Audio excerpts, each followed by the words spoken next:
આજે 17 જુલાઈ દિન વિશેષ કાર્યક્રમમાં આપ સૌનું સ્વાગત છે। 17મી જુલાઈ એટલે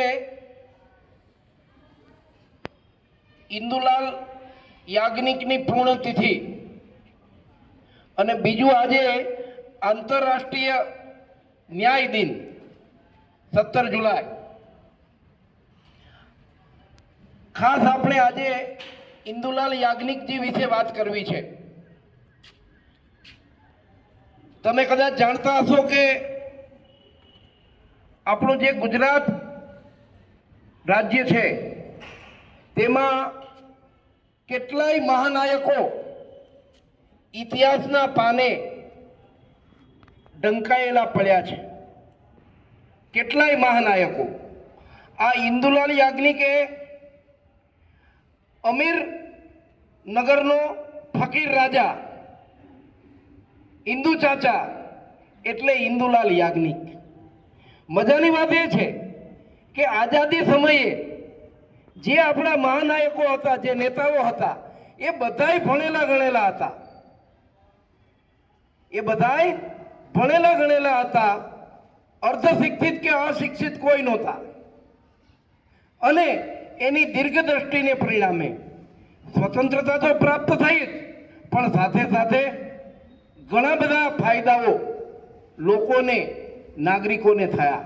આ ઇન્દુલાલ યાજ્ઞિક એ જીવનભર ખાસ કરીને ખેડૂતો માટે, ગરીબો માટે, વંચિતો માટે લડતા રહ્યા। આ એક એવો મહાનાયક છે કે જે એક બહુ સારો પત્રકાર, બહુ સારા લેખક, બહુ સારા વક્તા, બહુ સારા સાહિત્યકાર, દિગ્દર્શક એવા અનેક પાસાઓ ઇન્દુલાલ યાજ્ઞિકના વ્યક્તિત્વના રહ્યા છે। સૌથી મોટી વાત, 1956માં મહાગુજરાતનું આંદોલન થયું કે જેમાં વધુ ને વધુ કોલેજના યુવાનો અને યુવતીઓ જોડાય। લાંબો સમય આંદોલન ચાલ્યું, ગોળીબાર થયો, ઘણા બધા શહીદ પણ થયા। એ વખતે ભાષાને આધારે રાજ્ય વ્યવસ્થા ગોઠવાયેલી હતી। એક મુંબઈ રાજ્ય જેવું હતું કે જે દ્વિભાષી રાજ્ય હતું, જેમાં મરાઠી ભાષા બોલનારો વર્ગ પણ હતો અને ગુજરાતી પણ વર્ગ હતો।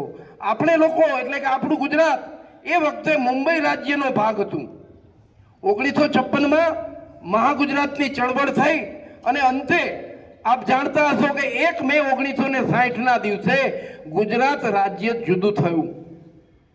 બહુ લાંબો સમય સુધી ચળવળ ચાલી અને અંતે એમાં સફળતા મળી કે જેમાં આ ઇન્દુ ચાચાનું મહત્વનું યોગદાન હતું। કિસાન સંઘ, કિસાન મોરચો, કિસાન સમિતિ આવા અનેક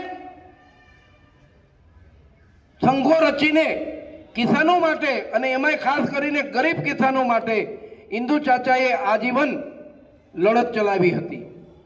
તેઓ હાવ ફકીર હતા, એમના ખીચામાં કંઈ જ ન હોય, પણ છતાંય ખંભે ઠેલો અને માથે ગાંધી ટોપી પહેરીને તેઓ સતત કામ કરતા હતા। ગાંધીજી સાથે સ્વતંત્રતા આંદોલનમાં જોડાયા હતા, મતભેદ થવાથી જુદા પણ થયા હતા। એમની નવલકથા, એમની આત્મકથા 6 ભાગમાં વહેંચાયેલી છે કે જે ગુજરાત અને ગુજરાતની સંસ્કૃતિને અભિવ્યક્ત કરે છે। એટલે આજના દિવસે આપણે ઇન્દુ ચાચાને યાદ કરીએ। જે વિદ્યાપીઠ છે ગુજરાત અમદાવાદમાં, એ વિદ્યાપીઠની સ્થાપનામાં પણ ઇન્દુ ચાચાનું મહત્વનું યોગદાન હતું। તમે કદાચ જોશો કે ગુજરાત રાજ્યમાંથી સૌરાષ્ટ્ર રાજ્ય જુદું થાય તો પણ કાંઈ નવાઈ પામવી નહીં। આવનારા દિવસોમાં સૌરાષ્ટ્ર રાજ્ય પણ હશે। એટલે આ રીતે ગુજરાતનો ઇતિહાસ ભવ્ય છે, એના મહાનાયકો પણ દિવ્ય અને ભવ્ય હતા અને જેના પરિણામે આજે આપણે આ બધી સુખ સુવિધાઓ ભોગવી રહ્યા છીએ। ધન્યવાદ। ભારત માતા કી જય।